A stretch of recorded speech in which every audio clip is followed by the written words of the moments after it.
નમસ્કાર કરજો આ બાવતાલ યુટ્યુબ ચેનલ આપનું સ્વાગત છે। આજે છે 17 તારીખ અને બુધવારના હવામાન સમાચાર ઉપર નજર કરીએ એ પહેલા તમને જણાવી દઉં કે ગઈકાલે મેં તમને જણાવ્યું હતું કે બંગાળની ખાડીમાં ફરીથી એક સિસ્ટમ છે એ આકાર લઈ રહી છે અને એ સિસ્ટમને લઈને હાલમાં મિત્રો મોટા સમાચાર છે એ મળી રહ્યા છે।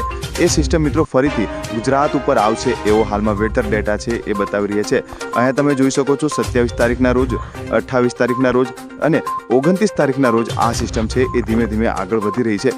એમનો તમે ટ્રેક રસ્તો છે એ જોઈ શકો છો અને આ સિસ્ટમ મિત્રો આ રીતે અહીંથી પસાર થઈ અને આ રીતે ગુજરાતની નજીક આવી રહી છે। ખાસ તમે જોઈ શકો છો આ સિસ્ટમ છે એ મિત્રો 30 તારીખ અથવા તો 1 તારીખ દરમિયાન ગુજરાતની નજીક આવશે અને ગુજરાતની અંદર ભારેથી અતિ ભારે વરસાદનો રાઉન્ડ છે એ જોવા મળે છે।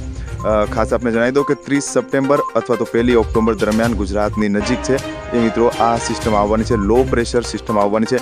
બંગાળની ખાડીમાં લો પ્રેશર સિસ્ટમ બનશે એ ડિપ્રેશન અને ડીપ ડિપ્રેશન અને મિત્રો સાયક્લોનિક સ્ટ્રોમ સુધી પણ જઈ શકે છે। મિની વાવાઝોડું છે એ પણ બની શકે છે અને મિત્રો મિની વાવાઝોડાને કારણે ગુજરાતની અંદર ફરીથી એક વરસાદનો રાઉન્ડ છે એ જોવા મળશે અને એ રાઉન્ડ મિત્રો ભારે વરસાદનો રાઉન્ડ હશે અને એ રાઉન્ડ છે એ મિત્રો 29 તારીખ રાત્રિથી 30 તારીખ દરમિયાન અને 1 ઓક્ટોબર દરમિયાન ગુજરાતની અંદર જોવા મળશે।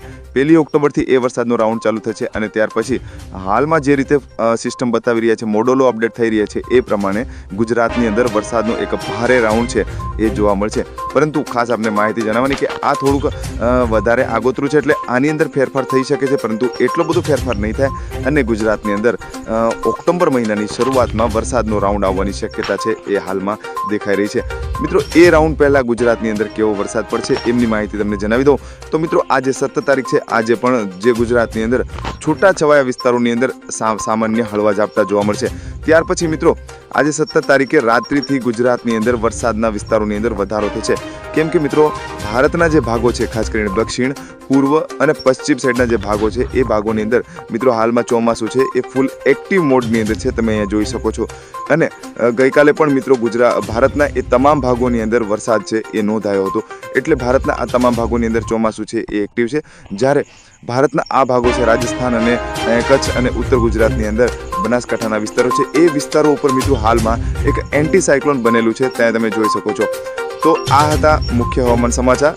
ફરી મળીએ, જોતા રહો ખેડૂત સેવા।